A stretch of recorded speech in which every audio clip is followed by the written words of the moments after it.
बीडच्या गेवराईनंतर आता नेकनूरमध्येही छत्रपती शिवाजी महाराजांचा अनधिकृत अश्वारूढ पुतळा उभारला। शिवाजी चौकात शिवप्रेमींनी परवानगी न घेताच पुतळा उभारलाय। मोहोळ शहरात विनापरवानगी छत्रपती संभाजी महाराजांचा पुतळा बसवल्याचं प्रकरण, अज्ञात व्यक्तीविरोधात गुन्हा दाखल। नॅशनल हायवेचे प्रकल्प उपप्रबंधक मुकेश कुमार यांच्या फिर्यादीवरून गुन्हा दाखल।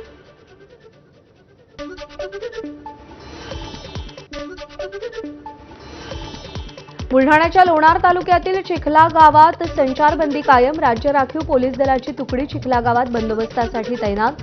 चिखला गाव परिसरात बाहेरून येणाऱ्या वाहनांना प्रवेश बंदी। मुंबई विमानतळ परिसरात नमाजाची परवानगी देता येईल का? मुंबई हायकोर्टाची एमएमआरडीएकडे विचारणा। रिक्षा टॅक्सीवाल्यांच्या नमाजासाठी हायकोर्टाची विचारणा।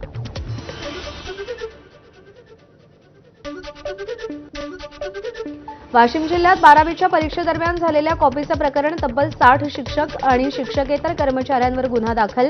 माध्यमिक शिक्षण विभागाकडून संबंधित कर्मचाऱ्यांना निलंबित करण्याचे आदेश।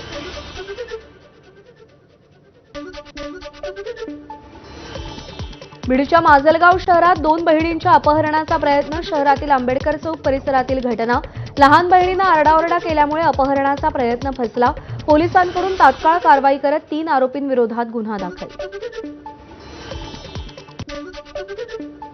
व्हिसा संपल्यानंतरही बेकायदेशीररित्या मुंबईत वास्तव्य करणाऱ्या परदेशी नागरिकांच्या देखभालीसाठी पोलिसांचा रोज 70,000चा खर्च। निवासन केंद्र कार्यान्वित होईपर्यंत हा आर्थिक बोजा सहन करावा लागणार अशी माहिती। पाथर्डीच्या मढीतील गणितनाथांच्या यात्रेत मुस्लिम व्यावसायिकांना दुकान लावण्यास घालण्यात आलेली बंदी योग्य। आमदार संग्राम जगताप यांनी भूमिका मांडली।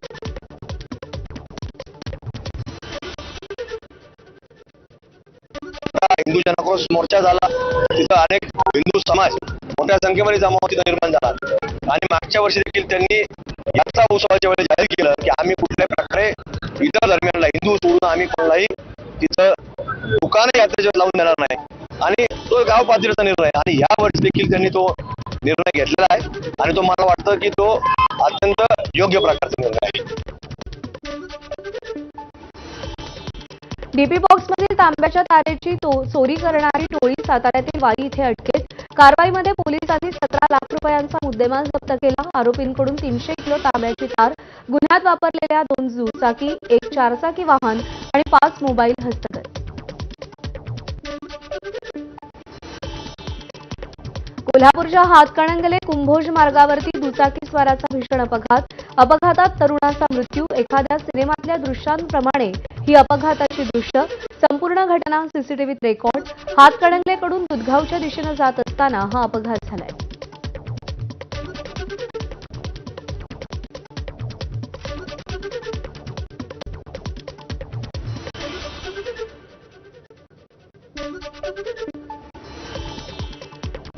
नांदेड लातूर राष्ट्रीय महामार्गावरती भरधाव ट्रक आणि दुचाकीचा अपघात। 10वीत शिकणाऱ्या 17 वर्षीय विद्यार्थ्याचा जागीच मृत्यू। छत्रपती संभाजीनगरच्या पैठण तालुक्यातील सांगतपुरी गावात चालकाचा ताबा सुटल्यानं कार उजव्या कालव्यात कोसळली। घटनेत कार चालक वाचला तर पती पत्नी बुडाले। त्या दोघांचा शोध घेण्यासाठी गेलेला एक तरुणही बेपत्ता।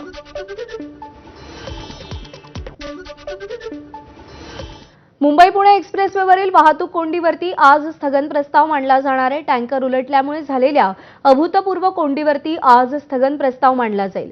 जयंत पाटील विधानसभेमध्ये आज स्थगन प्रस्ताव आणणार आहेत।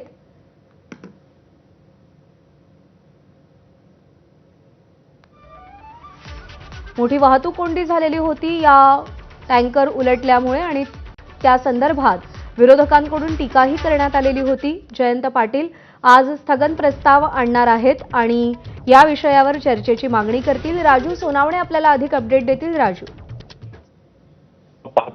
ज्याप्रमाणे मुंबई पुणे एक्सप्रेसवेवरती वारंवार वाहतूक कोंडी होताना पाहायला मिळते। काही दिवसापूर्वीच जवळपास 32 तास जे आहे ते वाहतूक कोंडी झालेली होती। अनेक प्रवासी अडकून पडले होते आणि आजही आपल्याला तशीच परिस्थिती पाहायला मिळते। काल सुद्धा एक टँकर जो आहे तो पलटी झालेला होता आणि त्यामुळे वारंवार या समस्या उद्भवताना पाहायला मिळतात आणि याच्या अनुषंगानेच राष्ट्रवादी शरद पवार गटाचे जयंत पाटील जे आहे आज विधानसभेमध्ये या संदर्भातला स्थगन प्रस्ताव जो आहे तो मांडणार आहेत. या स्थगन प्रस्तावामध्ये वाहतूक कोंडी संदर्भात सरकार नेमकं काय उपाययोजना करतंय, कारण हा फटका फक्त पुणेच नाही तर पश्चिम महाराष्ट्र असेल किंवा मराठवाडा असेल किंवा इतर राज्यात जाणाऱ्या लोकांना मोठा बसताना पाहायला मिळतं. त्यामुळे सरकारकडे काय ठोस पावलं उचलत आहे का या संदर्भातला स्थगन प्रस्ताव असणार आहे. त्यामुळे साहजिकच आहे की यावरती सरकारकडनं काही उपाययोजना सुचवल्या जाणार आहेत का. सगळ्यात महत्त्वाचं म्हणजे मिसिंग लेन जो आहे तो रखडलेला आहे, त्याची तारीख जी आहे ती उतरताना काही जाहीर होणार आहे का, हे पाहणं सुद्धा महत्त्वाचं राहील. राजू, धन्यवाद दिलेल्या माहितीसाठी.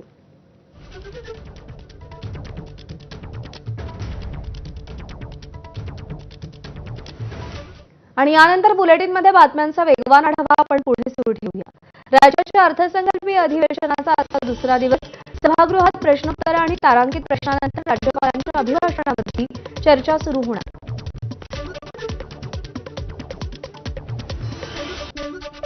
विधानसभेत आज मंत्री नरहरी झिरवाळ यांच्या खात्यातील लाचखोरी प्रकरण तापण्याची शक्यता. विरोधकांकडून आज झिरवाळांविरोधात आंदोलन तसंच त्यांच्या राजीनाम्याची मागणी लावून धरली जाण्याची शक्यता.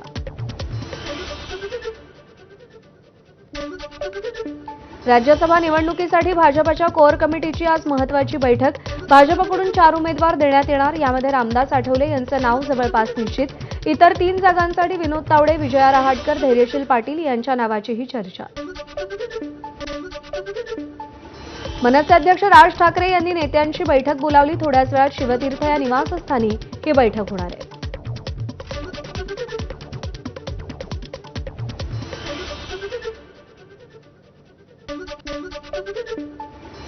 प्रदेश भाजपच्या कार्यकारिणीची प्रदेशाध्यक्ष रवींद्र चव्हाणांकडून घोषणा.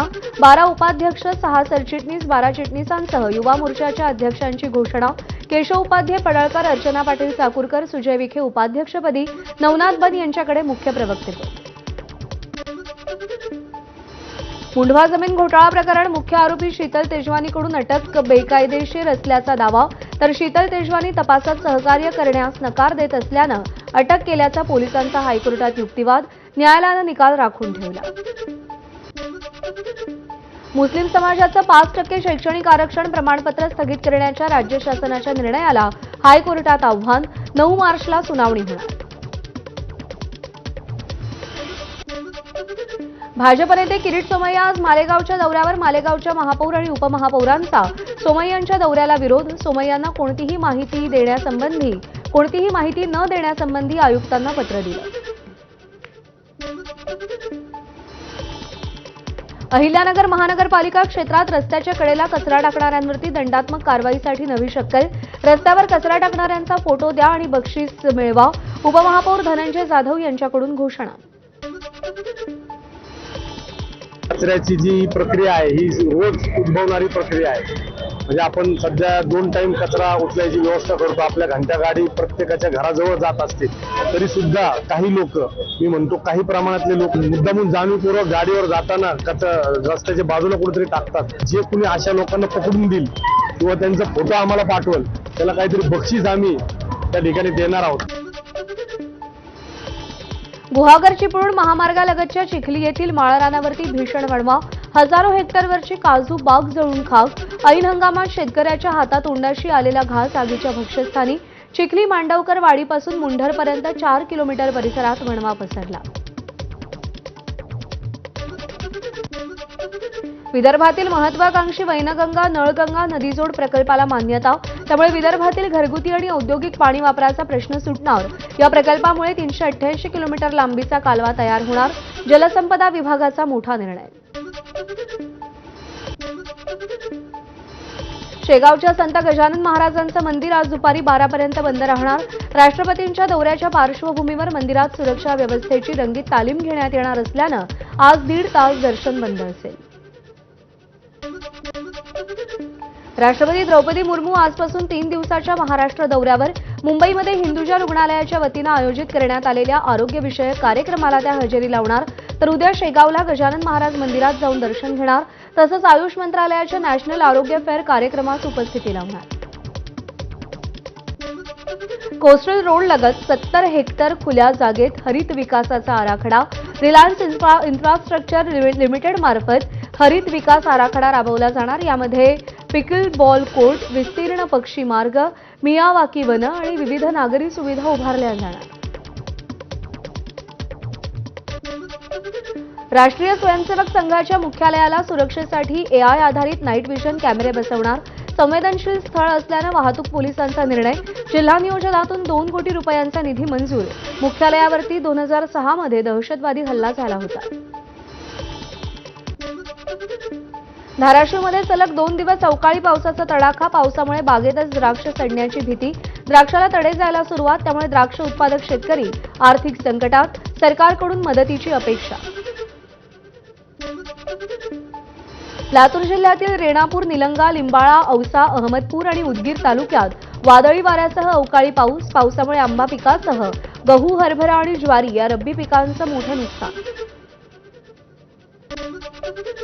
लातूर जिल्ह्यातील काही भागात गारपीट तर काही भागात वादळी वाऱ्यासह अवकाळी पावसाच्या सरी. उदगीर तालुक्यातील वायगावमध्ये शेतात काम करत असताना अंगावर वीज पडून एका शेतकऱ्याचा मृत्यू.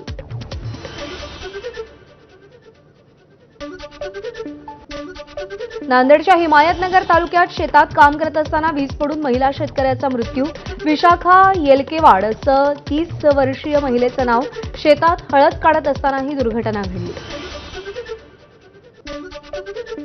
हिंगोली जिल्ह्यात झालेल्या अवकाळी पावसानं अनेक ठिकाणी शेतामध्ये उभं असलेलं गव्हाचं पीक जमीनदोस्त.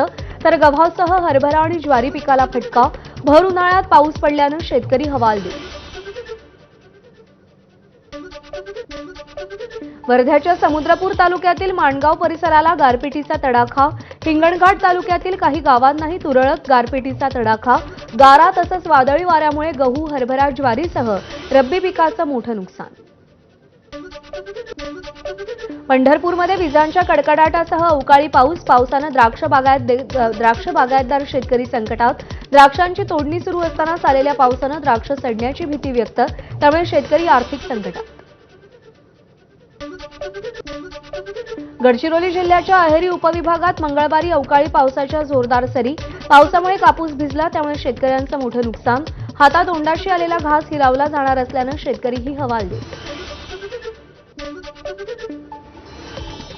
कांद्याच्या बाजारभावात दररोज घसरण. त्यामुळे उत्पादन खर्चही निघत नसताना त्यातच केंद्रीय वाणिज्य मंत्रालयाकडून निर्यातीला प्रोत्साहन म्हणून दिल्या जाणाऱ्या सबसिडीत 50% कपात. त्यामुळे कांदा उत्पादक शेतकऱ्यांच्या अडचणीत वाढ.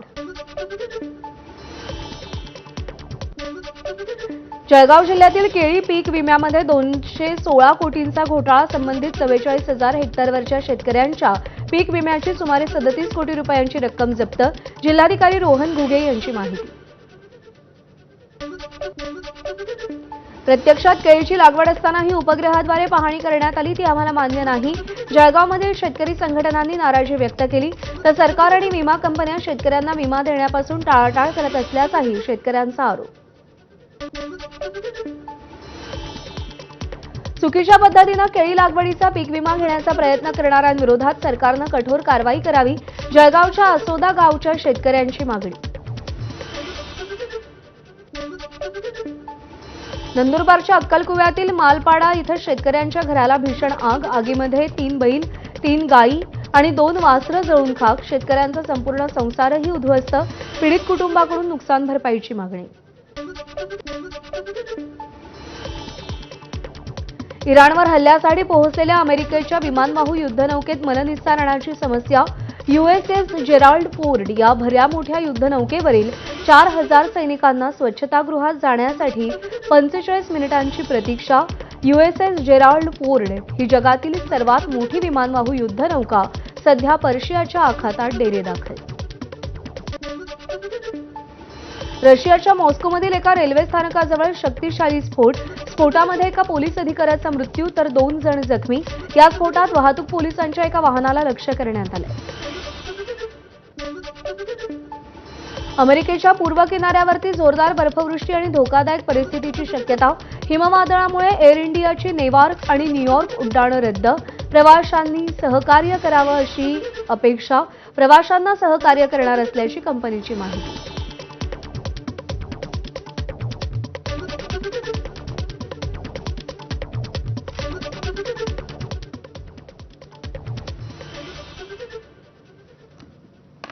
आणि एक महत्त्वाची अपडेट हाती येते। महाविकास आघाडीच्या बैठकीला सुरुवात झाली आहे। बैठकीमध्ये विधिमंडळाच्या पायऱ्यांवर कोणत्या विषयांवर आंदोलन करायचं या संदर्भात चर्चा केली जाते। मंत्री नरहरी झिरवाळ यांचा राजीनामा, काँग्रेस प्रवक्ते हनुमंत पवार यांच्या मारहाण प्रकरणी निषेध व्यक्त करण्यात येणार असल्याची माहिती मिळते। बैठकीला काँग्रेसचे विजय वडेट्टीवार, सतेज पाटील, राष्ट्रवादी काँग्रेस शरदचंद्र पवार पक्षाचे प्रदेशाध्यक्ष शशिकांत शिंदे उपस्थित आहेत। सध्या ठाकरेंच्या सेनेचं कोणीही या बैठकीला उपस्थित नसल्याची माहिती आहे।